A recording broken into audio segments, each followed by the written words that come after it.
আজকে আমরা দেখব দ্রাব্যতার উপর সমান প্রভাব। আমাদের টপিকের নাম হচ্ছে দ্রাব্যতার উপর সমান প্রভাব।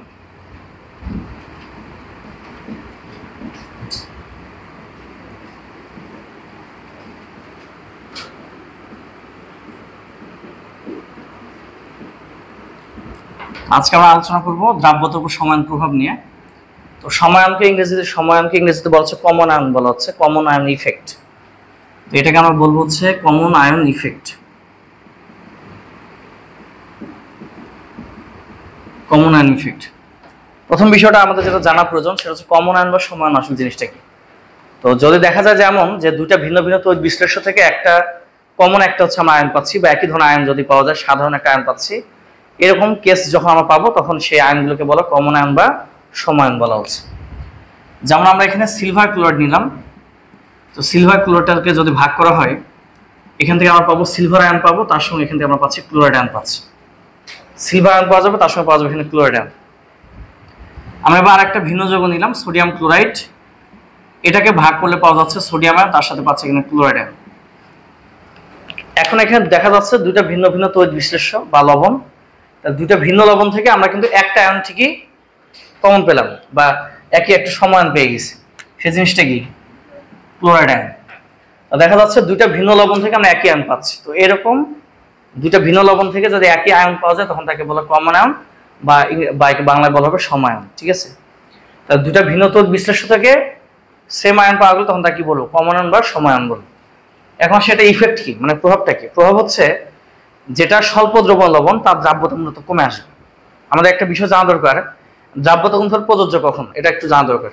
দ্রাব্যতা গুণফল দুইটা ক্ষেত্রে প্রযোজ্য। একটা হচ্ছে যদি স্যাচুরেটেড সলিউশন বা সম্পৃক্ত দ্রবণ থাকে, এটা একটা শর্ত। আর দ্বিতীয় শর্ত হচ্ছে স্বল্প দ্রবণ লবণের ক্ষেত্রে এটা প্রযোজ্য। একটু লিখে রাখো এটা। তো দ্রাব্যতা গুণফল প্রযোজ্য দুইটা ক্ষেত্রে। দ্রাব্যতা গুণফল প্রযোজ্য দুইটা ক্ষেত্রে। একটা হচ্ছে যদি সেটা সম্পৃক্ত দ্রবণ হয়ে থাকে, তো সম্পৃক্ত দ্রবণের ক্ষেত্রে দ্রাব্যতা গুণফল প্রযোজ্য। সম্পৃক্ত দ্রবণের ক্ষেত্রে দ্রাব্যতা গুণফল প্রযোজ্য। আর দ্বিতীয় বিষয়টা হচ্ছে স্বল্প দ্রবণীয় লবণের ক্ষেত্রে প্রযোজ্য। স্বল্প দ্রবণীয় লবণের ক্ষেত্রে প্রযোজ্য। তো দ্রাব্যতা গুণফল দুইটা ক্ষেত্রে প্রযোজ্য। একটা হচ্ছে কি সম্পৃক্ত অবস্থা বা সম্পৃক্ত দ্রবণ, আর একটা হচ্ছে স্বল্প দ্রবণ লবণ। মানে যে সকল লবণ হচ্ছে আমাদের দেখা যায় মানে 100% বিয়োজিত হবে না। যেমন সোডিয়াম ক্লোরাইডটা কিন্তু 100% বিয়োজিত হয়, এই কারণে এটা এখানে একই আমরা বিক্রিয়া দেখাচ্ছি। আমরা এখানে যদি 100 মোল সোডিয়াম ক্লোরাইড নেই, 100 মোল এখানে করবে কি দ্রবীত হয়ে যাবে। আর যেগুলো স্বল্প দ্রবণীয় মানে যেগুলো অল্প পরিমাণে যেগুলো দ্রবীত হয়, তার অর্থ আমি 100 মোল নিলাম, হয়তো 70 মোল এখানে ভেঙে যাচ্ছে বা 80 মোল ভেঙে যাচ্ছে। তো এগুলো হচ্ছে স্বল্প দ্রবণীয় লবণ। তো যেগুলো স্বল্প দ্রবণীয় লবণ বা যাদের দ্রাব্যতা কম, তাদের ক্ষেত্রে মূলত দ্রাব্যতা গুণফল প্রযোজ্য। আর এদের ক্ষেত্রে আমরা দ্রাব্যতা গুণফল লিখতে পারবো না, আয়নিক গুণফল লেখা যায় এদের ক্ষেত্রে, কারণ এদের ঘনমাত্রা থাকে। সেই ঘনমাত্রা গুণফল মানে কি? আয়নিক গুণফল। তাহলে এখন খেয়াল করো, এখন মূলত এখানে যেটা বলতেছিলাম আমরা যে তাহলে প্রভাবটা কি? প্রভাব হচ্ছে স্বল্প দ্রবণ লবণ যেটা, তার দ্রাব্যতার মানটা এখানে কমে আসবে। এটা লিখে নাও, লিখো সমায়নের প্রভাবে স্বল্প দ্রবণীয় লবণের দ্রাব্যতা হ্রাস পায়। সমায়নের প্রভাবে স্বল্প দ্রবণীয় লবণের দ্রাব্যতা হ্রাস পায়। সমায়নের প্রভাবে স্বল্প দ্রবণীয় লবণের দ্রাব্যতা হ্রাস পায়। সমায়নের প্রভাবে স্বল্প দ্রবণীয় লবণের দ্রাব্যতা হ্রাস পায়। সমায়নের প্রভাবে স্বল্প দ্রবণ লবণ দ্রাব্যতা হ্রাস পায়। তাহলে এখন দেখো তো এই দুইটার মধ্যে বলতো কার দ্রাব্যতা হ্রাস পাবে? কার দ্রাব্যতা হ্রাস পাবে এখান থেকে?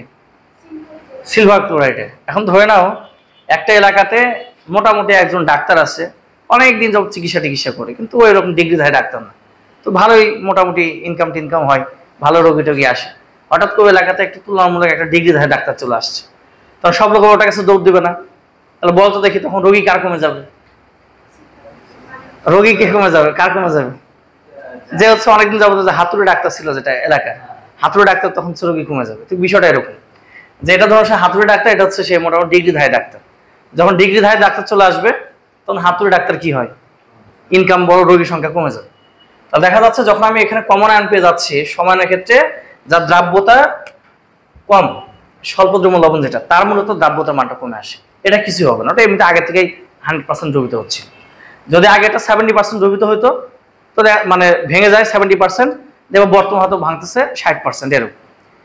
এখন এটা আমার একটু ব্যাখ্যা আসে, আসলে এরকম হয় কেন? যে আমি এখানে সমায়ন অ্যাড করলাম, সমায়ন অ্যাডের ফলে আমরা এখানে দ্রাব্যতার মান কমবে কেন সেটা নিয়ে একটু আলোচনা করি। আচ্ছা ধরে নাও আমরা দুটা রাশির গুণফল আমরা 12 নিব, তাহলে কি কি নেওয়া যেতে পারে? 6 আর 2, তাই কিনা? 6 আর 2 গুণ করলে কত হয়? 12 হয় না? তোমাকে আমি একটু পর বললাম গুণফল 12 রাখতে হবে, এগুলো এখন চেঞ্জ করে দাও। তাহলে এখন তুমি কি করবা? এটা একটু বাড়াই দিলা, 4 নিলা, তখন এটা অটোমেটিক্যালি কিন্তু কমে 3 হয়ে যাবে।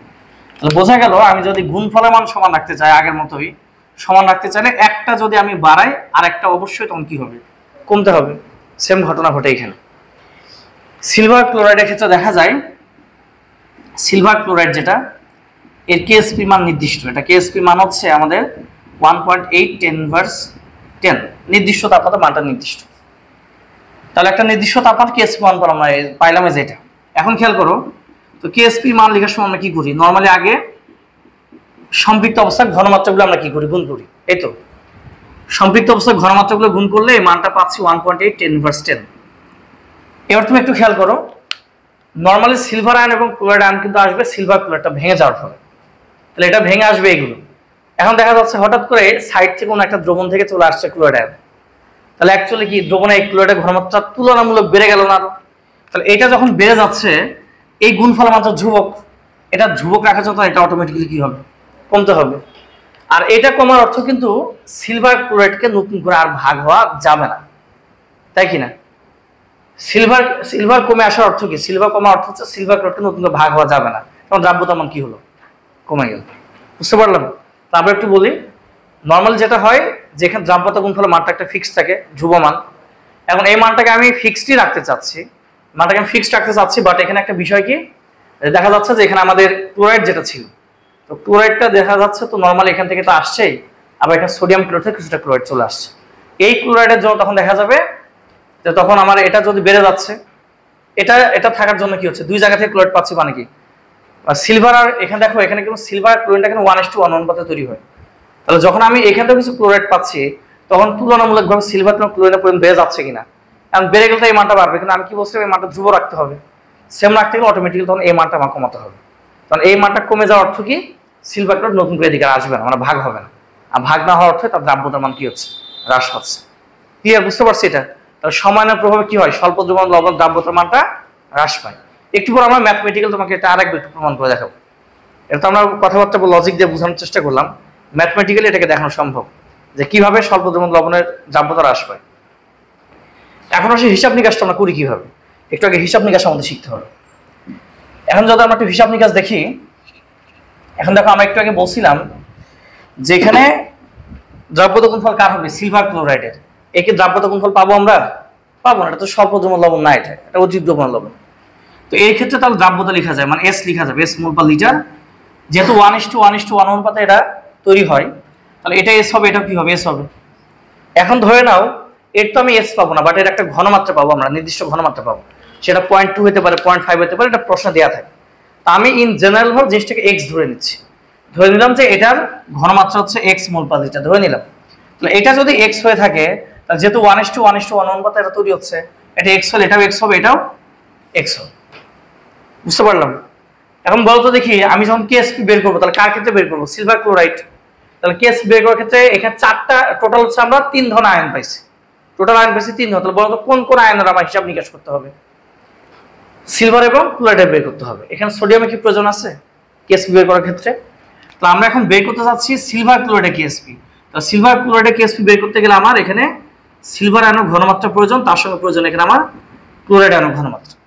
এখন সিলভারের ঘনমাত্রা যদি বের করি তাহলে দেখো ঘনমাত্রা কত হবে? এটা ঘনমাত্রা দ্রাব্যতাকে লিখলে দাঁড়াচ্ছে এস, আর ক্লোরাইডটা যদি লিখি তাহলে এস হবে, তার সাথে দেখো আরেকটা জায়গায় আমরা এক্স পাইছি, দুটো অ্যাডজাস্ট করতে হবে তোমাকে, কারণ এটা পাইছি আমরা দুই জায়গায়, যে এখান থেকে এস পাইছি আর এখান থেকে এক্স পাইছি। বুঝতে পারলাম? জাস্ট খালি তুমি এই কাজটা করে এখন তুমি হিসাব নিকাশে নেমে পড়বা, অ্যান্সার চলে আসবে। তাহলে এখানে মাথা রাখতে হবে যেটা সমায়ন তার সাথে দ্রাব্যতার সাথে কি করতে হবে? ঘনমাত্রাটা যোগ করে লিখতে হয়। আর যেটা সমায়ন না তার সাথে, তার ক্ষেত্রে শুধু দ্রাব্যতা লিখলে চল, মানে এসটা লিখলে চল। আর যেটা ঘনমাত্রা তার সাথে এস তো লিখবই, তার সাথে নতুন করে আমাকে কি করতে হবে? কিছুটা এখানে যে ঘনমাত্রা প্রশ্ন দেওয়া থাকবে, প্রশ্ন ঘনমাত্রা এখানে অ্যাড করে নিতে হবে। বুঝতে পারলাম? সব এখন শীট বের করবো। তাহলে বিষয়টা মাথায় রাখো, হ্যাঁ, যে এখানে আমাদের যে ঘনমাত্রা দিবে সেই ঘনমাত্রা আমি কি করবো? এটা যোগ করে নিব আমরা। তো আমাদের এই চ্যাপ্টার থেকে ম্যাথ যেগুলো আসে দ্রাব্যতার, প্রতি বছর এখান থেকে প্রশ্ন হয় দ্রাব্যতা থেকে, মূলত টাইপ 5 এবং টাইপ 6 থেকে মতো ম্যাথগুলো আসে, অর্থাৎ যে আগের ক্লাস আমরা যেটা করলাম পদক্ষেপ করবে কিনা এই টাইপের ম্যাথ দিবে, নয়তো সমায়ন প্রভাব দিবে। এই দুটা থেকে মূলত হচ্ছে 90% প্রশ্ন আসে, আর বাকি 10% প্রশ্ন অন্যান্য টপিক থেকে টাইপ থেকে আসতে পারে। চলো শুরু করা যাক। তো টাইপ 6 এর 1 নম্বর ম্যাথটা আমরা একটু পড়ে নিই। তাহলে এখন আমরা টাইপ 6 এর ম্যাথ করব। তাহলে 1 নম্বর ম্যাথ যেটা, 1 নম্বর ম্যাথে দেখো এখানে কি বলা হচ্ছে। এখানে একটা বিকার ছিল, যে বিকারের মধ্যে আগে থেকে আমাদেরকে সিলভার নাইট্রেট দেওয়া ছিল, যেটার ঘনমাত্রা আমাদের দেওয়া আছে 0.1 মোলার। এটা আমরা পাচ্ছি 0.1 মোলার পাচ্ছি এখান থেকে, ঠিক আছে। এখন বলা হচ্ছে যে এর মধ্যে আমরা করব কি, কিছুটা এখানে সিলভার ক্লোরাইড এখানে দ্রবণ আমরা অ্যাড করব, যার কেএসপি দেওয়া ছিল, দ্রাব্যতা গুণফলের মান দেওয়া আছে এখানে 1.8 10/10, এই মানটা এরকম দেওয়া ছিল আমাদের। এখন বলা হচ্ছে এই সিলভার ক্লোরাইডটাকে যদি আমরা সিলভার নাইট্রেট দ্রবণের মধ্যে অ্যাড করি, বর্তমানে তার ঘনমাত্রা কত, তার হচ্ছে বর্তমান দ্রাব্যতা কত, এটা বের করতে বলছে। তাহলে বুঝতে পারলাম কিনা বিষয়টা দেখো। এখানে আমাদেরকে একটা স্বল্প দ্রবণ লবণ, যেটা কেএসপি দেওয়া থাকবে বুঝতে হবে স্বল্প দ্রবণ লবণ, আর যেটা ঘনমাত্রা দেওয়া থাকবে বুঝতে হবে ওই দুইটার মধ্যে তুলনামূলক অধিক দ্রবণীয় লবণ সেটা। এটা যে অধিক দ্রবণ লবণ আমি আমটা বলতে পারবো না, কিন্তু এই দুইটার মধ্যে অধিক দ্রবণ লবণ, এটা মানে একটা সাথে একটা কম, মানে কম্পেয়ার করলে এটা হচ্ছে অধিক দ্রবণ লবণ, এটা স্বল্প দ্রবণ লবণ। মানে এটা কেএসপি দিয়ে আছে, বলা হচ্ছে এই বিকার আগে থাকা দ্রবণ ছিল, এবার যদি আমি ঢেলে দেখো তো সিলভারটাকে আমি কি কমন আয়ন হিসেবে পাচ্ছি না, সিলভারটা কমন আয়ন হিসেবে পাচ্ছি, এখন তো কমন আয়ন চলে আসছে। তাহলে কমন আয়ন যখন পাচ্ছি, বলা হচ্ছে এই দ্রবণের মধ্যে সিলভার ক্লোরাইড দ্রাব্যতার মান কত হবে। তাহলে এখন আমরা একটা কাজ করব, সিলভার ক্লোরাইড হচ্ছে আমরা সমানের ক্ষেত্রে দ্রাব্যতা কিভাবে বের করতে হবে, হিসাব তো দেখলাম, ওভাবে বের করে নেব। তার আগে আমি তোমাকে প্রমাণ করার জন্য একটা কাজ করতেছি, এটা এমনিতে এক্সট্রা একটা কাজ করে রাখলাম, সেটা হচ্ছে আমি স্বাভাবিক অবস্থায় একটু এস এর মানটা আমি একটু বের করতে চাচ্ছি। তাহলে আমি তোমাকে প্রমাণ করে দেখাতে পারবো পরে সমানের ক্ষেত্রে দ্রাব্যতার মান কমে কিনা। ম্যাথের ক্ষেত্রে এই অংশটুকু এখন প্রয়োজন নাই, আর তোমার তো লেখার প্রয়োজন, একটু জাস্ট দেখো একটু। এমনিতে ধরো না আমি এখানে সিলভার ক্লোরাইডের এস বের করতে চাচ্ছি, স্বাভাবিক অবস্থায় যে মানটা দেয়া আছে।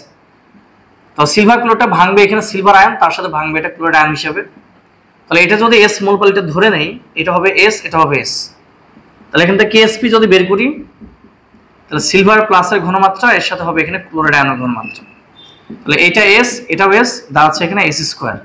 তাহলে কেএসপি মানটা আমাদের দেওয়া ছিল, তাহলে কেএসপি মান এখানে দেওয়া আছে 1.8 10/10। তাহলে এস এর মান বের করতে কি করতে হবে, রুট করতে হবে। হ্যাঁ, একদম একটু রুট করে দেবো, এটাকে রুট করলে পাচ্ছি 1.8 10/10। মান কত আসে একটু আমাকে বলো তো, এই মানটা।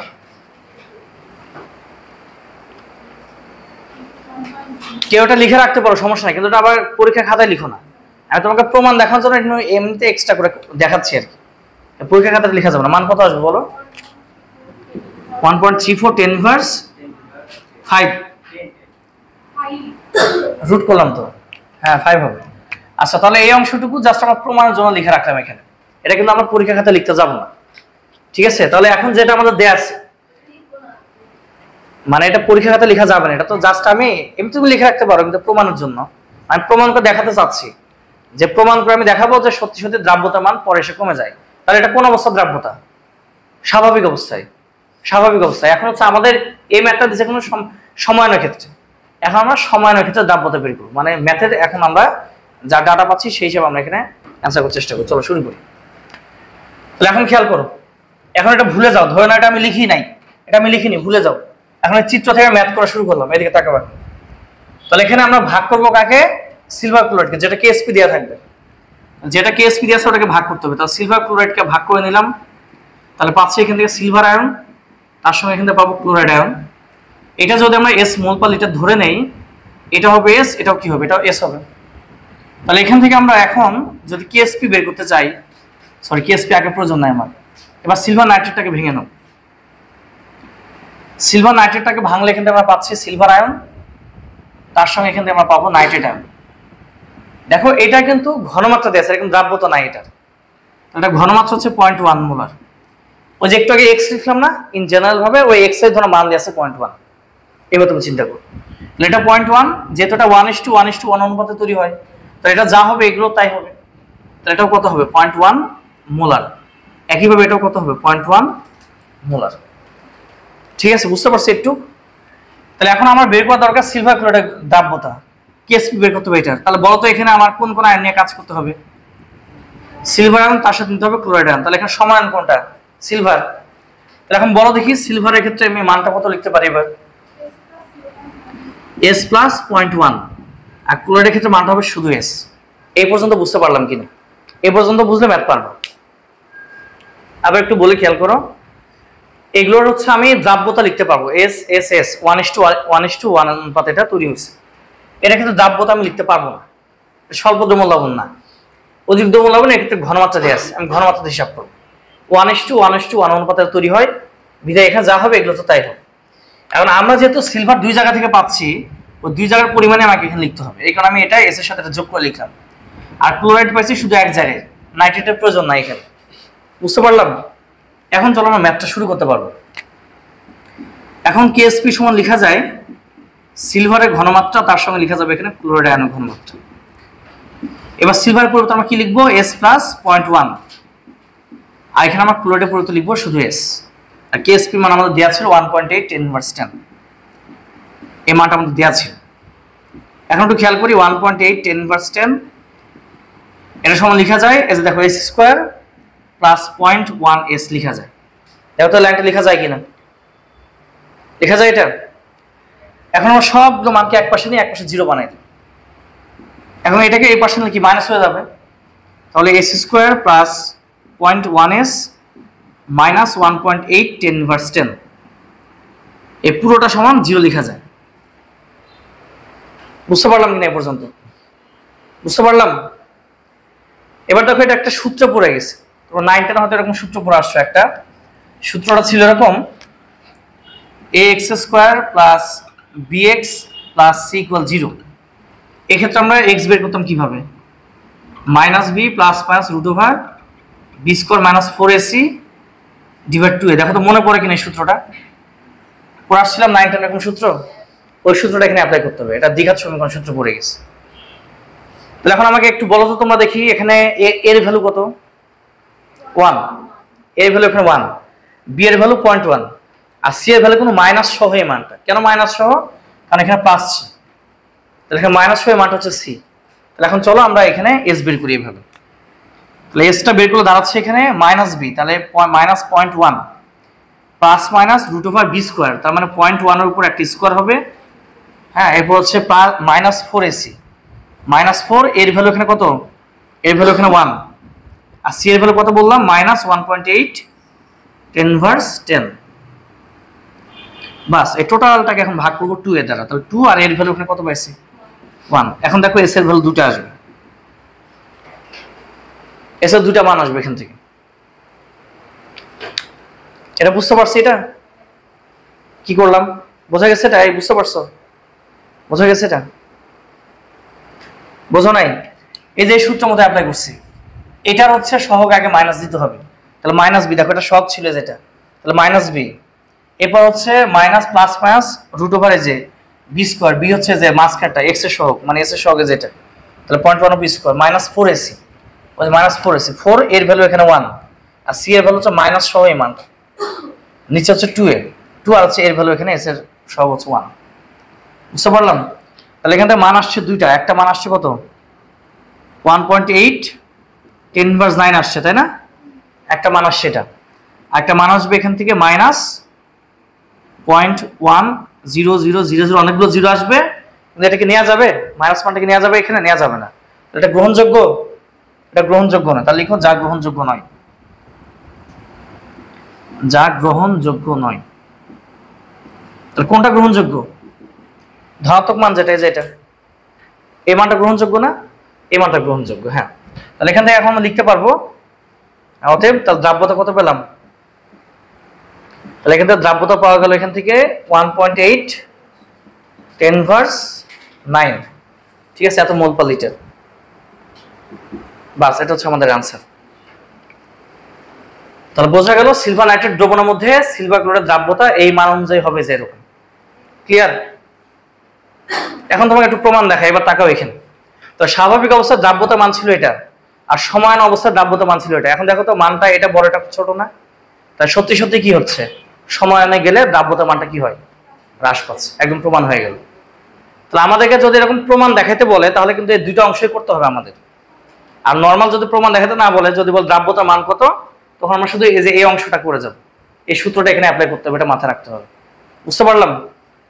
তাহলে স্বাভাবিক অবস্থায় বললাম শুধু এতটুকু করবো, আর যদি প্রমাণ করতে বলে এটাও করতে হবে, এটাও করতে হবে। তো স্বাভাবিক অবস্থায় দ্রাব্যতা মান ছিল এরকম, আর সমান অবস্থায় এরকম, এবং দেখা যাচ্ছে এখান থেকে সত্যি সত্যি সমান অবস্থাতে দ্রাব্যতা মানটা কি হচ্ছে, আগের তুলনায় কমে যাচ্ছে। ক্লিয়ার? বুঝতে পারছি এটা?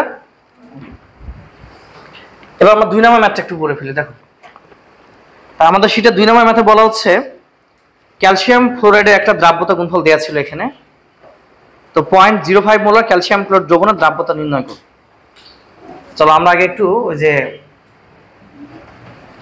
চিত্রের মাধ্যমে একটু বোঝার চেষ্টা করি আগে। দেখো,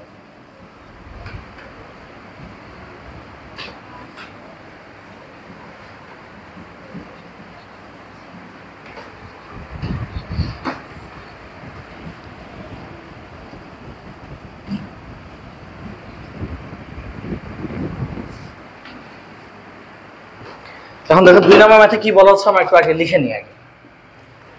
2 নম্বর ম্যাথে বলা হচ্ছে এখানে আগে থেকে ছিল ক্যালসিয়াম ক্লোরাইড, এই বিকারটার মধ্যে আগে থেকে ছিল ক্যালসিয়াম ক্লোরাইড ছিল এখানে।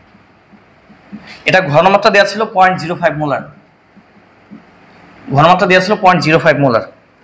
এবার আমরা করলাম কি, এর মধ্যে নতুন করে আমরা এখানে ক্যালসিয়াম ফ্লোরাইড এখানে অ্যাড করলাম।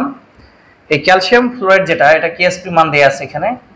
কেএসপি মান হচ্ছে 4 × 10^3, 10 দেওয়া আছে, এটা 11 মোল কিউব লিটার ইনভার্স 3 দেওয়া আছে এটা। ঠিক আগের মতো একইভাবে বলা হচ্ছে ক্যালসিয়াম ক্লোরাইডের মধ্যে ক্যালসিয়াম ফ্লোরাইড দ্রাব্যতা কত হবে। ঠিক আছে, এটা দ্রাব্যতা বের করতে হবে এখান থেকে। বুঝতে পারলাম? এখন একটু খেয়াল করি আমরা। তো বলতো ভাগ করবো কাকে? ক্যালসিয়াম ফ্লোরাইডকে ভাগ করতে হবে, তাই না, যেটা কেএসপি দেওয়া থাকে। তা 2 নম্বর ম্যাথ, এখানে আমরা ভাগ করবো ক্যালসিয়াম ফ্লোরাইডকে। ক্যালসিয়াম ফ্লোরাইডকে যদি ভাগ করে ফেলি, এখান থেকে আমরা পাবো ক্যালসিয়াম 2+ আয়ন পাবো, তার সাথে পাওয়া যাবে এখানে 2টা ফ্লোরাইড আয়ন পাওয়া যাবে এখান থেকে। ঠিক আছে, তাহলে এটা দ্রাব্যতা যদি আমরা এস মোল এটা ধরে নেই, যেহেতু এটা 1:1:2 অনুপাতে তৈরি হয়, তাহলে এটা এস হবে, এটা কি হবে 2s। তাহলে এটা হবে এস, এটা এক্ষেত্রে লিখতে পারবো আমরা 2s। এরপরে আমরা এবার হচ্ছে ক্যালসিয়াম ক্লোরাইড যেটা, সেটাকে ভাগ করে নিব। তো এটা হচ্ছে এই দুইটার সাপেক্ষে এটা সবসময় একমুখী বিক্রিয়া দিবে, যেটা ঘনমাত্রা দেয়া আছে। তাহলে এখানে ক্যালসিয়াম 2+, তার সাথে এখানে হচ্ছে 2টা ক্লোরাইড মাইনাস। তাহলে এটার ঘনমাত্রা ছিল 0.05 মোলার। ঠিক আগের মতো, যেহেতু এখানেও 1:1:2 অনুপাতে যেহেতু এখানে হচ্ছে আমাদের এটা তৈরি হয়, তাহলে এটা যা হবে এটা তাই হবে, এটা হচ্ছে তার দ্বিগুণ হবে। তাহলে একইভাবে এখানে লেখা যায় 0.05 মোলার, এখানে হবে 2 × 0.05 মোলার। দেখো এই লাইনটা বুঝতে পারলাম কিনা। আবার বলি, এটা 1:1:2 অনুপাতে তৈরি হয়, তাহলে এটা 1 হলে এটা 1 হবে, এটা হবে 2 হবে। এটা কিভাবে 1:, মানে মোল সংখ্যার কথা বলছে, এখানে মোল 1, এখানে মোল 1, এখানে মোল 2, তো এটা যা হবে এটা তাই হবে, এটা তার দ্বিগুণ হবে। বুঝতে পারলাম? তাহলে এখন আমরা বের করবো তো ক্যালসিয়াম ফ্লোরাইডের হচ্ছে আমাদের দ্রাব্যতা গুণফল কেএসপি। তাহলে আমাদের কোন আয়ন দরকার? ক্যালসিয়াম আয়ন, আর দরকার কি ফ্লোরাইড আয়ন দরকার। চলো শুরু করি। তাহলে এখানে আমাদের প্রয়োজন ক্যালসিয়াম আয়ন, তার সাথে প্রয়োজন এখানে ফ্লোরাইড আয়ন। এখন দেখো তো এখানে কমন আয়ন কোনটা? কমন আয়ন ক্যালসিয়াম আয়ন, এবং তার মান পাচ্ছি আমরা 2 জায়গায়। তাহলে 2 জায়গার মানটাকে যোগ করতে হবে। তাহলে এখানে s + 0.05 নিতে হবে, আর এখানে আমরা নিব হচ্ছে এখানে কত, এই যে ফ্লোরাইডের ক্ষেত্রে কি হবে, এটা 2s। ঠিক আছে, এখন কাজ করবো, তখন স্কোয়ার চলে আসবে। আচ্ছা, এখন আমরা কেএসপি নির্ণয় করবো। দেখো, তাহলে কেএসপির ক্ষেত্রে আগে যে উৎপাদের আয়নগুলো ঘনমাত্রা লিখতে হবে, তার থার্ড ব্র্যাকেট দিয়ে সেটা ঘনমাত্রা হয়ে যাচ্ছে, ফ্লোরাইড ঘনমাত্রা হয়ে গেল, গুণ অবস্থায় আছে। এবার যার সামনে মোল সংখ্যা যত, সেটা পাওয়ার দিতে হবে। পাওয়ারটা দিতে হয় কেএসপি লেখার সময়, ঘনমাত্রা লেখার সময় না। তাহলে এখানে কিছু হবে না, বাট এখানে একটা স্কোয়ার হবে। এটা পাওয়ারগুলো দিতে হয় কেএসপির সময়, স্বাভাবিক অবস্থায় কিন্তু পাওয়ার দিতে হবে না। এখন দেখো তো এখানে ক্যালসিয়ামের পুরো আমরা কি বসাবো, s + 0.05, আর এটাতে আমরা বসাবো হচ্ছে 2s, তারপর হবে একটা স্কোয়ার। তো এখানে কেএসপির মান আমাদের দেওয়া ছিল, কেএসপির মান হচ্ছে 4 × 10^11, এটা দেওয়া আছে। এখন ধীরে সুস্থে আমরা ইকুয়েশনটা সলভ করতে থাকি। এখন 4 × 10^11, এটা s + 0.05, তার সাথে এখানে দেওয়া আছে 4s²। এরকমটা হবে। এরপর যদি আমরা দেখি 4 × 10^11, এবার দেখো এটা একটু এদিকে তাকাও, এই দুটো গুণ করলে কি হবে? 4s³ হবে না এখানে, এই যে এটার সাথে যেটা, তাহলে এখানে হবে 4s³। এরপর আবার দেখা যাচ্ছে যে এটার সাথে এটা গুণ করতে হবে, তাহলে কি হচ্ছে? এই যে 0.5 কে 4 দ্বারা গুণ করলে হবে 0.2 হবে, এটা তাহলে 0.2s²। বুঝতে পারলাম? এ পর্যন্ত বোঝা গেল কিনা? এখন তুমি যদি মনে করো সবগুলোকে এক পাশে নিয়ে বানিয়ে যে এরকম আগের মতো সূত্রে ফেলবা, এবার কিন্তু সূত্রে পড়বে না, কারণ ওটা ছিল দ্বিঘাত সমীকরণের সূত্র। দ্বিঘাত সমীকরণ সূত্র যখন চলে আসছে, এখন হিসাব নিকাশ করলে জটিলতা চলে আসবে। জটিলতা এড়ানোর জন্য করবো কি, যে ঝামেলা করতেছে ওকে কোনোভাবে ওখানে দুনিয়া থেকে বিদায় করে দিতে হবে। ঝামেলা করতেছে কি এখানে কি? হ্যাঁ, 4s³। এই 4s³ যে কোনো আমাদের দুনিয়া থেকে বিদায় করতে হবে। একে বাংলা ভাষাতে বিদায় করে দেওয়া যায়, বাংলা ভাষা একটা অস্ত্র। ঠিক আছে, এখানে এখন একটা ভাষা লিখতে হবে, ব্যাখ্যা আমি দিচ্ছি। লিখো 0.2s² এর সাপেক্ষে 0.2s² এর সাপেক্ষে 4s³ এর মান অতি নগণ্য। এর মান অতি নগণ্য, অতি নগণ্য, যা বর্জন করা যায়, যা বর্জন করা যায়। বাস, ওর খেলাধুলা এখানে শেষ, ওর খেলা এখানে শেষ। এ কথা বলে দিচ্ছি মানে ও এখন আউট। এখন ব্যাখ্যা দিই। আবার এই ভাষা না লিখে এখানে আরেকটা ভাষা লেখা যায়, উচ্চঘাত বর্জন করে পাই, তাই বললেও এটা কিন্তু বাদ দেওয়া যাবে। এখন তোমাকে একটা ব্যাখ্যা দিই। এখন দেখো, আচ্ছা নর্মালি আমরা কিন্তু এই হিসাব নিকাশগুলো কিন্তু যা আসে, আমাদের আনসার টানসার যা আসবে সবগুলো কিন্তু মূলত হচ্ছে তোমার এরকম মাইনাস ফর্মেটে আসে, তাই কিনা? সবগুলো কিন্তু মাইনাস ফর্মেটে চলে আসে। ঠিক আছে, তো এখন ধরে নাও, কথার কথা আমি তোমাকে একটা জিনিস দেখাচ্ছি। ধরে নাও কোথায় এস এর ভ্যালু পাইছি, যেমন আগের একটা ম্যাথ দেখলাম আমরা 1.8 10^9 ছিল, এরকম ছিল আগের ম্যাথ যেটা। এখন ধরে নাও এটাকে যদি আমি স্কোয়ার করি তাহলে কি হবে? এখানে এটা যাই হোক, এটা হবে 10⁻, কত হবে? এটা -18 হবে, তাই কিনা? যদি একে যদি আমরা কিউব করি, এখানে যা আসে আসুক, এখানে 10⁻, কত হবে? 27 হবে না? তুমি একটু ভালো করে চিন্তা করো তো, 10⁻⁹ মানে কিন্তু অনেক ছোট মান। স্কোয়ার করলে মানটা আরো ছোট হয়ে গেছে, কিউব করলে মানটা আরো ছোট হয়ে গেছে, মানে এতটা নগণ্য মান যেটাকে যোগ করা যে কথা, না যোগ করা সেম কথা। এই কারণে কিউব যেগুলো, ওই মানগুলো সবসময় কম হয়, বিধ মানটা আমরা কি করি? বাদ দিতে পারি। ব্যাখ্যাটা বুঝতে পারছি এবার, যে কিউব থাকলে আমরা কেন বাদ দিচ্ছি? স্কোয়ার থাকলে আমরা হিসাব নিকাশ করতে পারবো, আমরা সূত্র হিসাব নিকাশ করতে পারি, জটিলতা হলেও আমরা হিসাব নিকাশ করে নিই কষ্ট করে। কিন্তু এইখানে এ থাকাতে ঝামেলা হয়ে গেছে, তখন আমরা যদি কোনোভাবে বাদ দিতে পারি, তো আমি তো লজিক দেখাইলাম যে আসলে আমরা যেহেতু মানগুলো এখানে 10⁻ চলে আসবে, সো স্কোয়ার করলে মানটা আরো ছোট হচ্ছে, কিউব করলে মানটা আরো অনেক গুণ ছোট হয়ে যাবে। সো আসলে এই জিনিসটা নেওয়ার দরকার নেই। এই জিনিসটা যদি এমনিতেও ঝামেলা করতেছে, মানও ছোট, বর্জন করা যায়। এরকম একটা ভাষা লিখে দিব, অথবা আরেকটা ভাষা লিখা যায়, মানে এখানে যত s² আসবে, যত s² আসবে এটা এখানে তত লিখবা, আর এখানে যত s³ আসবে তত s³ লিখে দিবা, কিউবেরটা তুমি বাদ দিয়ে দিবা। অথবা আরেকটা লেখা যায় উচ্চঘাত বর্জন করবা, এটা লিখেও চলবে। এই ভাষাটা তোমরা লেখার চেষ্টা করো। তাহলে এখন বোঝা গেল এটা যদি বাদ দেওয়া, তাহলে এখন কি লিখতে পারবো আমরা? 4 × 10^11, এটা সমান কি লেখা যায়? একবার সরাসরি 0.2s²। দেখো ম্যাথ কিন্তু অনেক কমে আসছে, এখন ছোট হয়ে আসছে। এবার আগের মতো সূত্র অ্যাপ্লাই করতে হবে না, আরো তাড়াতাড়ি ম্যাথ হবে এবার। তাহলে এখান থেকে আমরা লিখতে পারবো, এখন একটু খেয়াল করো, তাহলে এখান থেকে এস এর ভ্যালু কি হবে? আসলে এই 0.2 কে ভাগ করতে হবে। তাহলে দেখো এখানে ছিল 4 × 10^11 ছিল, এটাকে আমরা 0.2 দ্বারা ভাগ করে দিলাম, এটা তো s² মান চলে আসছে। এখন যদি আমি s এর মান বের করতে চাই, কি করতে হবে? রুট করতে হবে, যা আসে ওটা অ্যান্সার। কত আসছে দেখো? 1.4 10^5, বাস এত মোল পার লিটার হবে অ্যান্সার। লিখে দিলাম। একটু বাংলা লিখতে পারো যে ক্যালসিয়াম ক্লোরাইডের মধ্যে ক্যালসিয়াম ফ্লোরাইড দ্রাব্যতা হবে যে, বাস বুঝতে পারছি। তাহলে যদি এখানে দ্বিঘাত সমীকরণ থাকে, আমরা সূত্র অ্যাপ্লাই করব, আর ত্রিঘাত থাকলে ওকে কি করতে হবে? একদম বাংলা ভাষা অস্ত্র অ্যাপ্লাই করে কি করতে হবে? ওকে হত্যা করতে হবে, ও যেন দুনিয়া থেকে বিদায় হয়ে যায়, ওকে আর দরকার নেই আমাদের। তখন ম্যাথটা অনেক ইজিলি হয়ে যাচ্ছে। বুঝতে পারলাম? এখন এই ধরনের ম্যাথগুলো পাওয়া যাবে কিনা? তাহলে আমাদের মূলত এই দ্রাব্যতা থেকে সব থেকে বেশি ম্যাথ আসছে দুইটা টাইপ থেকে। অদক্ষেপ পড়বে কিনা এই টাইপের ম্যাথ, যেটা আগের ক্লাসে আমরা পড়ে আসছি, আর এই টাইপের ম্যাথ সমান প্রভাব, যেটা পাওয়া যাবে। পারবো না? ওকে, এটুকু আমাদের এখানে শেষ। এখন আমরা একটা ছোট্ট একটা এক্সেপশনাল টপিক নিয়ে আলোচনা করবো, সেটা হচ্ছে দ্রাব্যতার উপর পিএইচ এর প্রভাব। এটা আবার সব বই কিন্তু দেয়া নাই, হাজারি স্যারের বইয়ে নাই, আরো কমন কিছু বই নাই, দুই একটা বই আছে, ওইভাবে প্রশ্ন আসে না, কিন্তু একটু শিখে রাখি আমরা, একটু জানার জন্য শিখে রাখলাম।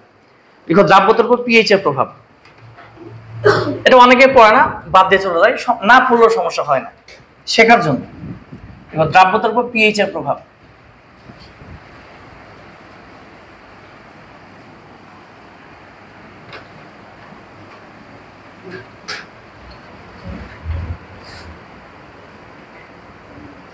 দ্রাব্যতার উপর পিএইচ এর প্রভাব।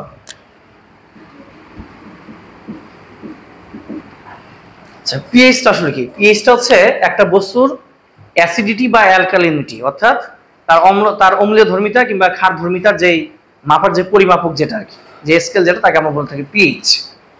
তো পিএইচ এর মাধ্যমে একটা বস্তু অম্লীয় কতটুকু বা তার ক্ষারীয় বৈশিষ্ট্য কতটুকু এটা বের করা যায়। তো এটা 9, 10 হয়তো আমরা অবশ্যই শিখে আসছি। পিএইচ এর মান যদি 7 তুলনায় কম হয়, এটাকে আমরা কি বলবো? অম্লীয় দ্রবণ বলা হয় না? এটাকে আমরা বলবো হচ্ছে অম্লীয়। পিএইচটা যদি সরাসরি 7 হয়ে যায়, তাকে আমরা কি বলি? নিরপেক্ষ। এটা হবে নিরপেক্ষ।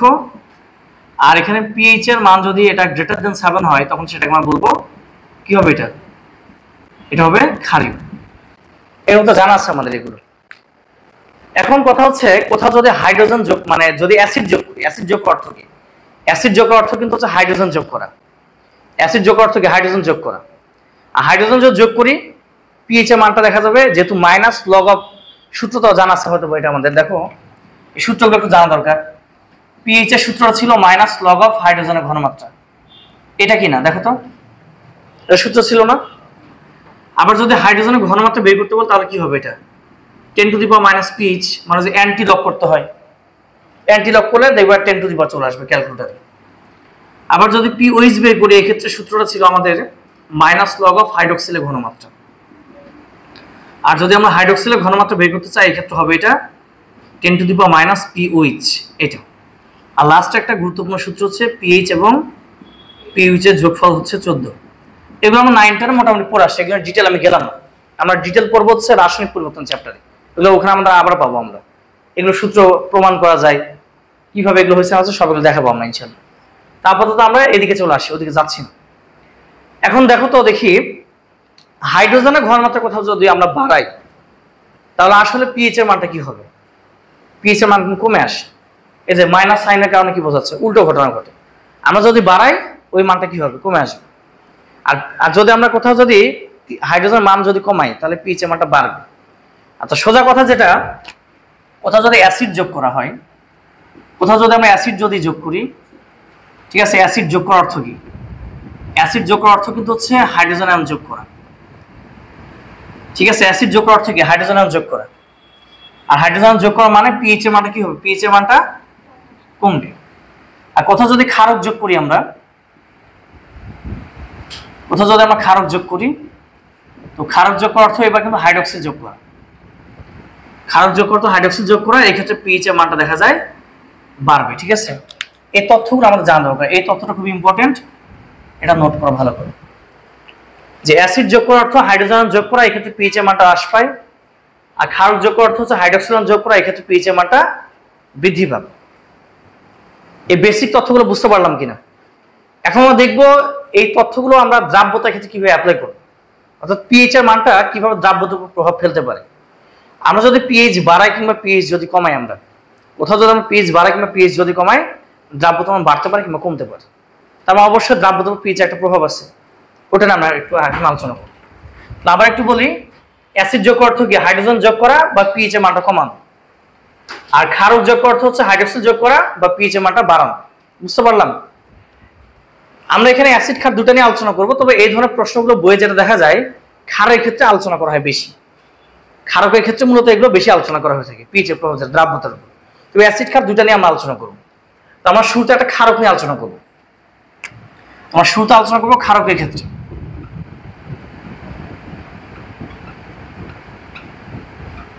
আমরা শুরুতে আলোচনা করব ক্ষারকের ক্ষেত্রে। তো মোটামুটি পরিচিত একটা ক্ষারক হচ্ছে আমাদের ম্যাগনেসিয়াম হাইড্রোক্সাইড। আমরা এটা নিয়ে আলোচনা করব, ম্যাগনেসিয়াম হাইড্রোক্সাইড। তো আমরা যদি এটা নিয়ে একটু আলোচনা করি, এখন দেখো এই ম্যাগনেসিয়াম হাইড্রোক্সাইড যেটা, এটা ধরে নেওয়া হচ্ছে ম্যাগনেসিয়াম আয়ন তৈরি করবে, তার সাথে তৈরি করবে এখানে 2 মোল হাইড্রোক্সিল আয়ন। এটা কিন্তু মোটামুটি বলা যায় যে একেবারে 100% তোমার ভেঙে যায় এরকম কোনো ক্ষারক না, তার মানে খানিকটা দুর্বলতা ভাবের মধ্যে আছে, মানে একদম শক্তিশালী ক্ষারক এটা নয়। এখন একটু খেয়াল করো, এটা ধরে নাও এই একটা ক্ষারক এভাবে ভেঙে যায়, এখন লেখা বন্ধ এদিকে তাকাও। আচ্ছা, আমরা যদি এখন এই ক্ষারকটাতে যদি হাইড্রোজেন আয়ন যোগ করি, মানে যদি অ্যাসিড যোগ করি, এখানে যদি আমরা অ্যাসিড যোগ করি, অ্যাসিড যোগ করার অর্থ কি বলছি? হাইড্রোজেন যোগ করা। যদি এখানে আমরা অ্যাসিড যোগ করি বা হাইড্রোজেন আয়ন যোগ করি, তাহলে হাইড্রোজেন আয়ন যোগ করার অর্থ পিএইচ এর মান কি করা? পিএইচ এর মানটা কমানো। তার মানে আমরা এখানে চাচ্ছি পিএইচ এর মানটা কমাবো। আমি যদি পিএইচ এর মানটা কমাতে চাই, তাহলে আমি যোগ করলাম হাইড্রোজেন, আর এই যোগের মধ্যে আগে ছিল হাইড্রোক্সাইড, তাহলে দুটো বিক্রিয়া করে পানি তৈরি করবে না? তাহলে এই ক্ষেত্রে হয় কি, এখানে আমাদের যোগকৃত হাইড্রোজেন আর দ্রবণের মধ্যে যে হাইড্রোক্সাইড ছিল এরা মূলত তৈরি করবে পানি, এটা তৈরি করবে পানি। এখন খেয়াল করো, আমি এখানে পিএইচ এর মান কমাচ্ছি বা হাইড্রোজেন যোগ করতেছি, বিষয়টা এরকম। আমি হাইড্রোজেন যোগ করলে এই হাইড্রোজেন এখানকার হাইড্রোক্সাইডকে ধরে তৈরি করবে পানি। তাহলে পানি যোগ করা মানে কি, এখন দ্রবণ থেকে হাইড্রোক্সাইড কমে যাচ্ছে না? তাহলে হাইড্রোক্সাইড যদি কমে যায়, লাল সাথে নীতি অনুসার বিক্রিয়ার সাম্যাবস্থা আসতে চাইলে ম্যাগনেসিয়াম হাইড্রোক্সাইড কিছুটা ভেঙে আবার সামনের দিকে এসে হাইড্রোক্সাইড প্রদান করবে। সাম্যাবস্থা শিফট করবে কোন দিকে? ডান দিকে। সাম্যাবস্থাটা শিফট করবে ডান দিকে। সাম্যাবস্থা যদি ডান দিকে চলে যায়, তার মানে কি লবণ ভেঙে আয়ন তৈরি করতেছে, দ্রাব্যতা বাড়লো না কমলো? বেড়ে গেছে। এর আগে একবার বলছিলাম আমি, এর আগে একবার আমি ক্লাসে এরকম পড়েছিলাম যে যদি লবণ থেকে আয়ন তৈরি করে দ্রাব্যতা মান বেড়ে যায়, তাহলে বোঝা গেল যে এখানে ক্ষারকের ক্ষেত্রে যদি হাইড্রোজেন যোগ করা হয় বা পিএইচ কমানো হয়, এই ক্ষেত্রে যেহেতু হাইড্রোক্সাইড এখানে হ্রাস পাচ্ছে, মানে পানি তৈরি করার সময় হ্রাস পায়, তখন ম্যাগনেসিয়াম হাইড্রোক্সাইড আরো ভেঙে সামনের দিকে অগ্রসর হচ্ছে, তখন দ্রাব্যতা মান বাড়ে। তাহলে এক কথা, ক্ষারকের ক্ষেত্রে পিএইচ যদি আমরা কমাই, তাহলে এখানে দ্রাব্যতা মান কি হবে? দ্রাব্যতা মানটা এখানে বাড়বে। বুঝতে পারলাম কিনা? বোঝা গেল ওটা? এবার খেয়াল করো, যদি আমরা একটু হাইড্রোক্সিল আয়ন যোগ করি এখানে, তাহলে এখানে হাইড্রোক্সিল আয়ন যোগ করার অর্থ কি? এবার পিএইচটা বাড়াচ্ছি না? পিএইচ আমরা এখানে বাড়াচ্ছি, হাইড্রোক্সিল আয়ন যোগ করার অর্থ হচ্ছে পিএইচ বাড়াচ্ছি। এবার খেয়াল করো, আমরা হাইড্রোক্সিল যোগ করলাম, এখানে কিন্তু হাইড্রোক্সিল একটা ছিল, এবার কি সমায়ন প্রভাব চলে আসছে না? এবার কিন্তু বিক্রিয়া করবে না, উল্টো সমায়ন হয়েছে এবার। তাহলে এবার কিন্তু সমায়ন দেখা যাচ্ছে, এবার হচ্ছে সমায়ন। তাহলে সমায়ন যদি দেখা যায়, তাহলে এবার দ্রাব্যতার মান কি হবে? এক কথা বলা যায়, দ্রাব্যতার মানটা কমবে। তাহলে ক্ষারকের সাথে ক্ষারক যোগ করলে সমায়ন পাচ্ছি, একইভাবে অ্যাসিডের সাথে অ্যাসিড যোগ করলে সমায়ন, উল্টো জিনিস যোগ করলে বিক্রিয়া করে, আর সমধর্মী জিনিস যোগ করলে সমায়ন পাই আমরা। উল্টো জিনিস যোগ করলাম, ক্ষারক যোগ করছিলাম অ্যাসিড, তাহলে এখানে কি হচ্ছে? বিক্রিয়া করে ফেলছে। এখন বুঝে শুনে দ্রাব্যতা বাড়ে না কমে, এটা বুঝে শুনে অ্যান্সার করতে হবে। তাহলে দেখা যাচ্ছে পিএইচ, ক্ষারকের ক্ষেত্রে পিএইচ কমে দ্রাব্যতা বাড়ে, ক্ষারকের ক্ষেত্রে আমরা যদি পিএইচ কমাই দ্রাব্যতা মান বাড়বে, আর ক্ষারকের ক্ষেত্রে পিএইচ এর মান যদি বাড়ে দ্রাব্যতা মানের ক্ষেত্রে কমবে। বুঝতে পারলাম? এবার লিখো অ্যাসিডের ক্ষেত্রে।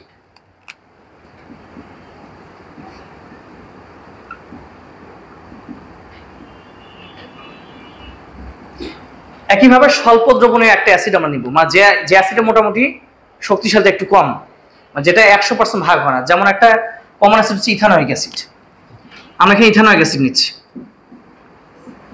ইথানোয়িক অ্যাসিড নিলাম। তো ইথানোয়িক অ্যাসিড যদি নেই, এটা দেখা যাবে এটা ভাগ হয়ে যাবে, তৈরি করবে এখান থেকে ইথানয়েট আয়ন, তার সাথে তৈরি করবে এখানে হাইড্রোজেন আয়ন, অ্যাসিড ভেঙে এরকম তৈরি করবে। ঠিক আগের মতো আমরা একবার অ্যাসিড যোগ করবো, একবার ক্ষারক যোগ করবো। প্রথমে অ্যাসিড যোগ করলাম, তাহলে অ্যাসিড যোগ করা মানে কি? হাইড্রোজেন যোগ করা। তাহলে আমি যখন হাইড্রোজেন যোগ করে দিলাম, হাইড্রোজেন যোগ করতে পিএইচ এর মানটা কি করতেছি? কমাচ্ছি না? হাইড্রোজেন যোগ করতে পিএইচ এর মানটা এখন কমাইলাম, আর পিএইচ যদি কমাই, তাহলে এবার দেখো তো হাইড্রোজেন আর হাইড্রোজেন সমায়ন, একই জাতীয় জিনিসগুলো কি হবে? সমায়ন। যেহেতু এখানে সমায়ন তৈরি করে ফেলছে, কমন আয়ন তৈরি করলো, দ্রাব্যতা বাড়বে না কমবে? দ্রাব্যতা মান এক্ষেত্রে হ্রাস পাবে। সমায়নের জন্য দ্রাব্যতার মান এক্ষেত্রে কি হচ্ছে? দ্রাব্যতার মান এক্ষেত্রে কমে যাচ্ছে। বুঝতে পারলাম? হাইড্রোজেন যোগ করলাম মানে পিএইচ কমতেছে, তার অর্থ এখানে সমায়ন হচ্ছে, আর সমায়নের জন্য দ্রাব্যতার মানটা এখানে হ্রাস পাবে। এবার যদি আমরা অ্যাসিডের ক্ষেত্রে আমরা এবার যদি উল্টো ক্ষারক যোগ করি, এবার আমরা ক্ষারক যোগ অর্থ কি? হাইড্রোক্সিল যোগ করা না? তো হাইড্রোক্সিল যদি যোগ করি, এই ক্ষেত্রে দেখা যাবে পিএইচ এর মানটা এবার বাড়াচ্ছি আমরা। তো পিএইচ এর মান যদি বাড়াই, এবার দেখো তো এখানে হাইড্রোজেন, এখানকার হাইড্রোক্সিল বিক্রিয়া করবে না, পানি তৈরি করবে। তার মানে এখানকার আগের দ্রবণের হাইড্রোজেন আর আমাদের যোগকৃত হাইড্রোক্সিল বিক্রিয়া করে তৈরি করলো পানি, ঠিক আগের মতোই। তাহলে এখানে দ্রবণে হাইড্রোজেনের পরিমাণ কমে আসবে, লাসাতের নীতি অনুসারে এটা বিক্রিয়া করে সামনের দিকে অগ্রসর হবে, সমস্ত ডান দিকে শিফট হবে, তার মানে দ্রাব্যতার মান বাড়বে। তাহলে এক্ষেত্রে দেখা যায় দ্রাব্যতার মান এখানে বৃদ্ধি পায়। বাস এই ছিল হচ্ছে আমাদের দ্রাব্যতার উপর হচ্ছে পিএইচ এর প্রভাব। একটু বুঝতে পারছি, এখন একটু একটা ম্যাথ করবো শুধু। তো এটা ক্লিয়ার কিনা? তাই সোজা কথা যে ক্ষারকের ক্ষেত্রে পিএইচ কমালে দ্রাব্যতা বাড়ে। তোমরা কিন্তু মনে রাখবে যে পিএইচ এর বিষয়টা, মানে এগুলো হচ্ছে ব্যাখ্যা, বাট মনে রাখতে হবে যে এটা। আর ব্যাখ্যা মনে রাখতে পারলে আসলে সবই পারবে এমনিতেই। তাহলে পিএইচ কমালে দ্রাব্যতা বাড়ে ক্ষারকের ক্ষেত্রে, পিএইচ বাড়লে দ্রাব্যতা কমে। আর অ্যাসিডের ক্ষেত্রে পিএইচ যদি কমায় দ্রাব্যতা কমবে, আর পিএইচ যদি বাড়ে দ্রাব্যতা বাড়বে। তাহলে বোঝা গেল ক্ষারকের সাথে হচ্ছে পিএইচ এর সম্পর্কটা কি? ব্যস্তানুপাতিক। ক্ষারকের সাথে পিএইচ এর সম্পর্কটা দেখো ব্যস্তানুপাতিক, আর অ্যাসিডের সাথে পিএইচ এর সম্পর্কটা সমানুপাতিক। এভাবে মনে রাখতে পারো তুমি এক কথায়। ক্ষারকের সাথে পিএইচ এর সম্পর্ক কি মনে রাখতে পারো এভাবে, ক্ষারকের সাথে কি এটা এভাবে মনে রাখতে পারো, এভাবে লিখে রাখতে পারো যে দ্রাব্যতার সাথে অ্যাসিডের সম্পর্ক সমানুপাতিক আর ক্ষারকের সম্পর্ক ব্যস্তানুপাতিক। কোন ক্ষেত্রে? পিএইচ যখন আমরা আলোচনা করবো সেই ক্ষেত্রে। তাহলে দেখো অ্যাসিডের ক্ষেত্রে কিন্তু সমানুপাতিক, পিএইচ কমাচ্ছি দ্রাব্যতা কমে যাচ্ছে, পিএইচ বাড়ছে দ্রাব্যতা বাড়তেছে। ক্ষারকের ক্ষেত্রে পিএইচ বাড়লাম দ্রাব্যতা কমলো, পিএইচ কমাচ্ছে দ্রাব্যতা বাড়তেছে। তাহলে পিএইচ এর সম্পর্কের ক্ষেত্রে আমরা দ্রাব্যতার সাথে অ্যাসিড পাবো সমানুপাতিক আকারে, আর ক্ষারক পাবো ব্যস্তানুপাতিক আকারে। ক্লিয়ার এটা? ওকে, এবার একটা ম্যাথ লিখো, একটা ম্যাথ করে ছুটি। তো এই থিওরিটা কিন্তু অনেকে কিন্তু পড়ে না, হ্যাঁ, তো আমরা একটু পড়ে রাখলাম জানার জন্য। একটা ম্যাথ লিখো 27 ডিগ্রি সেলসিয়াস তাপমাত্রায় অ্যালুমিনিয়াম হাইড্রোক্সাইডের পিএইচ, 27 ডিগ্রি সেলসিয়াস তাপমাত্রায় অ্যালুমিনিয়াম হাইড্রোক্সাইডের পিএইচ 10.37, 10.37। তাহলে অ্যালুমিনিয়াম হাইড্রোক্সাইডের দ্রাব্যতা গুণফল কত? ঠিক আছে, অ্যালুমিনিয়াম হাইড্রোক্সাইডের দ্রাব্যতা গুণফল কত? অ্যালুমিনিয়াম হাইড্রোক্সাইডের দ্রাব্যতা গুণফল কত? যে অ্যালুমিনিয়াম হাইড্রোক্সাইড দ্রাব্যতা গুণফল কত? 27 ডিগ্রি সেলসিয়াস তাপমাত্রায় অ্যালুমিনিয়াম হাইড্রোক্সাইডের পিএইচ দেওয়া আছে এখানে 10.37, এর দ্রাব্যতা গুণফল তাহলে কত হবে? এখন দেখো আমরা কিন্তু এখানে দ্রাব্যতা গুণফল বের করতে গেলে আগে আমাদের কাছে ঘনমাত্রা বের করা। একটু আগে আমরা একটা ঘনমাত্রা বের করার সূত্র দেখাচ্ছিলাম। এখন দেখো অ্যালুমিনিয়াম হাইড্রোক্সাইড কিন্তু হাইড্রোজেন দেয় না, দেয় কি? হাইড্রোক্সিল। কিন্তু এখানে দেওয়া আছে পিএইচ। তাহলে আমাদের কাজ কি? প্রথমে ওই যে পিএইচ প্লাস পিওএইচ মিলে 14 ছিল, ওই সূত্রে অ্যাপ্লাই করে আগে পিএইচটাকে আমার পিওএইচ এ কনভার্ট করতে হবে। ঠিক আছে, তাহলে এখন খেয়াল করো, এর জন্য সলভ করে এটা আমরা দাঁড়াচ্ছে এরকম যে আমাদের পিএইচ এবং পিওএইচ এই দুটার যোগফল ছিল 14। তাহলে এখানে আমাদের বের করার প্রয়োজন আগে পিওএইচ, যেহেতু এটা ক্ষারক। 14 মাইনাস পিএইচ, তারপরে দাঁড়াচ্ছে এটা 14 মাইনাস 10.37, এখানে পাবো 3.60। বাস, আগে পিওএইচ বের করলাম। এখন আমাদের কাজ কিন্তু ঘনমাত্রা বের করা। ঘনমাত্রা বের করতে পারলে আমরা কিন্তু দ্রাব্যতা গুণফলের মানটাও বের করতে পারবো। তাহলে এখন দেখো এখানে হাইড্রোক্সিলের ঘনমাত্রাটা কি হবে? 10 to the power minus pOH, যে একটু আগে সূত্র লিখে রাখছিলাম ওখানে। তাহলে এটা কি দাঁড়াচ্ছে এটা? তাহলে এখান থেকে হচ্ছে এরকম 10 টু দি পাওয়ার মাইনাস 3.60। একটু দেখো তো কত আসছে। তাহলে মানটা হবে 3.60 10 টু দি পাওয়ার কত আসছে? 2.34 10 ইনভার্স 4। ওকে, তাহলে এত মোল পার লিটার। তাহলে আমাদের কিন্তু অ্যালুমিনিয়াম হাইড্রোক্সাইডের ক্ষেত্রে কেএসপি যদি বের করতে চাই, এর ক্ষেত্রে কেএসপি বের করতে চাইলে দাঁড়াচ্ছে এরকম, অ্যালুমিনিয়াম 3+ এর ঘনমাত্রা তার সাথে হবে কি? হাইড্রোক্সিলের উপর একটা কিউব হবে। আসলে বিক্রিয়াটা তো এই যে এরকম, অ্যালুমিনিয়াম হাইড্রোক্সাইড যদি ভেঙে যায়, এটা ভাঙলে এখানে অ্যালুমিনিয়াম আয়ন তৈরি করবে 1 মোল, তার সাথে তৈরি করবে এখানে 3 মোল হাইড্রোক্সিল আয়ন। এই তো এরকম কিনা? এখন দেখো আমরা কিন্তু অলরেডি হাইড্রোক্সিলের ঘনমাত্রা পেয়ে গেছি, আর এটা সমান কিন্তু 3s ও লেখা যায়। আমরা এর আগে পড়ে আসছিলাম এরকম একটা বিষয়, যে এটা s, এটা 3s লেখা যাবে। তাহলে এটা সমান 3s, তাহলে শুধু s বের করা যাবে এখান থেকে। তাহলে আমরা ওইভাবে করতে পারি। তাহলে একটা কাজ করো, ওই কাজটা আমরা করি। তাহলে এখন খেয়াল করো, এটা যদি s মোল পার লিটার হয়ে থাকে, তাহলে এটা কি হবে? s হবে, আর এটা হবে 3s। তাহলে এখন এটাতে আমরা লিখতে পারবো s, আর এখানে লেখা যাবে এখানে 3s, তারপর কি হবে? একটা কিউব হবে, তাই কি না? এখন দেখো এটা তাহলে কত আছে? 27s টু দি পাওয়ার 4 হবে সোজা হিসাব। তাহলে এখন দেখো আমরা তো হাইড্রোক্সাইডের ঘনমাত্রা বের করে রেখে দিছি। তাহলে হাইড্রোক্সাইডের ঘনমাত্রা সমান কি 3s লেখা যায় না? তাহলে এসটা বের করে এখানে বসাতে হয়ে যাচ্ছে, আনসারটা হবে কি না? এরকম ম্যাথগুলো আমরা কিন্তু ওই যে টাইপ যখন 3 করি তখন আমরা এইগুলো ম্যাথ পড়ে আসছিল। এখন দেখো হাইড্রোক্সিলের ঘনমাত্রা বের হয়ে গেছে আমাদের। তাহলে হাইড্রোক্সিলের ঘনমাত্রা হচ্ছে 2.34 10 ইনভার্স 4। এটা। তো এইটা সমান কিন্তু 3s, তাহলে s সমান কি হবে? s সমান লেখা যায় 2.34 10 ইনভার্স 4, এর 3 দ্বারা ভাগ করতে মান কত আসছে দেখো তো, 7.8 10 ইনভার্স 5 এত মোল পার লিটার। এই মানটা এখানে বসায় দাও, আনসার চলে আসবে। 27 7.8 10 ইনভার্স 5 এরপর পাওয়ার 4 কত আসছে দেখো। তাহলে এই বুঝতে পারলাম, এবার চাইলে আমরা পিএইচ বের করতে পারি। ওকে, ঠিক আছে, থ্যাংক ইউ।